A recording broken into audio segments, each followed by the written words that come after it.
আসসালামু আলাইকুম রহমতুল্লাহি বারাকাতুহু। পবিত্র কুরআনুল মাজিদে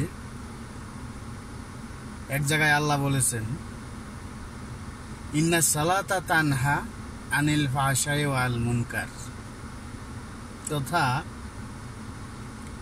সালাত মানে নামাজ, সালাত মানুষকে খারাপ কাজ থেকে, অপকর্ম থেকে বিরত রাখে। সুতরাং আমি তো দেখি আমাদের দেশ না, শুধু বিশ্বের যত মুসলমান আছে অধিকাংশই বলা যায় ৯৯% মানুষেরই সালাত এটা শুধু লোক দেখানো সালাতই হচ্ছে, আসলে সালাত হয় না। কারণ ৯৯% মানুষকে দেখি সালাত পড়ছে, আবার কিছুক্ষণ পরেই যায় তার দ্বারা অপকর্ম হচ্ছে। তো তার নামাজে তো তাকে অপকর্ম থেকে ফেরাতে পারলো না। তা যেই নামাজ তাকে অপকর্ম থেকে ফেরাতে পারলো না, সেই নামাজ তো আর নামাজ হলো না। আর যে নামাজ হয় না, সেই নামাজ হলো অনামাজ, সেটাই হলো লোক দেখানো নামাজ। আর সেই লোক দেখানো নামাজ এই মানুষকে জাহান্নামে নিয়ে যাবে। ফাওয়াইলুল লিল মুসাল্লিন। সুতরাং আমাদেরকে নামাজ পড়তে হবে। নামাজ এত সাধারণ জিনিস না, মন চাইলো পড়ে ফেললাম, মানুষকে দেখালাম যে আমি মসজিদে গেলাম, নামাজ পড়লাম, এটাই লোক দেখানো নামাজ। লোক দেখানো নামাজ এই মানুষকে ওয়াইল নামক দুজকে নিয়ে যাবে। সুতরাং নামাজ সঠিকভাবে পড়তে হবে। নামাজ পড়ার জন্য নামাজ একটা চূড়ান্ত পর্যায়ের, যেরকম বছরের শেষে একটা চূড়ান্ত ফাইনাল পরীক্ষা হয়, তার আগে কত পরীক্ষাই হয়, তেমনি নামাজ একটা চূড়ান্ত পরীক্ষা, একটা চূড়ান্ত ইবাদত। নামাজ চূড়ান্ত ইবাদত এই জন্যই, নামাজে বসলেই নামাজের ভেতরেই আল্লাহকে দেখা যায়। আসসালাতু মেরাজুল মুমিনিন, মুমিন বান্দারা সালাতের ভিতরে মেরাজ হয়, তাদের আল্লাহর সঙ্গে সাক্ষাৎ করতে চান।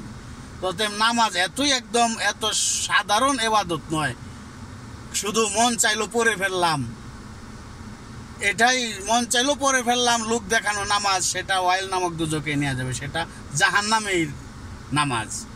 প্রকৃতপক্ষে নামাজ চূড়ান্ত পর্যায়ের একটা কঠিন ইবাদত। সেই নামাজ পড়ার জন্য আগে মানুষকে নিজেকে প্রস্তুত করতে হয়, নিজেকে তৈরি করতে হয়।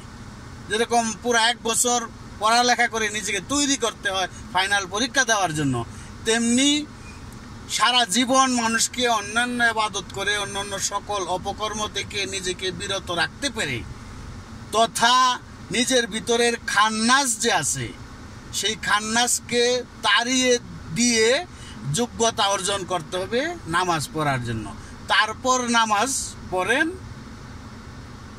পারলে তারপরের বাকি সারা জীবনে পড়ে গেলেন, না সময় না থাকলে নাই, একবার পড়তে পারলেই হয়। নামাজ পড়লেই নামাজের ভিতরে আল্লাহর সঙ্গে সাক্ষাৎ হয়ে যায়।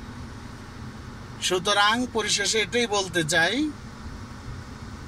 নামাজ পড়তেই হবে। সেই নামাজ পড়ার জন্য আগে নামাজি হওয়ার যোগ্যতা অর্জন করতে হবে। মিথ্যা কথা বলা থেকে, মিথ্যা কথা ছেড়ে দিতে হবে, পরিষ্কার মিথ্যা বলা যাবে না। হারাম খাওয়া ছেড়ে দিতে হবে, হারাম খাওয়া যাবে না। মুনাফিকি করা যাবে না, মানুষের সঙ্গে প্রতারণা করা যাবে না, কারো হক মারা যাবে না। এইভাবে ধীরে ধীরে ছোট ছোট ইবাদতগুলি করে করে করে করে নিজেকে আগে প্রস্তুত করতে হবে, নামাজ পড়ার জন্য যোগ্যতা অর্জন করতে হবে, তারপর নামাজ পড়তে হবে। তারপর নামাজ পড়লেই নামাজের ভিতরে মেরাজ হবে, আল্লাহর সঙ্গে সাক্ষাৎ হবে। ধন্যবাদ আমাদের সবাইকে আল্লাহ নামাজ পড়ার মতন তৌফিক দান করুক। আমরা সবাই যেন নিজের নফসকে পরিশুদ্ধ করতে পারি, নামাজি হওয়ার যোগ্যতা অর্জন করে নামাজ পড়ে আল্লাহর সাক্ষাৎ পেতে পারি, সেই আশা ব্যক্ত রেখে আমার ছোট্ট আলোচনা এখানেই শেষ করছি। সবাই ভালো থাকেন। আল্লাহ হাফেজ।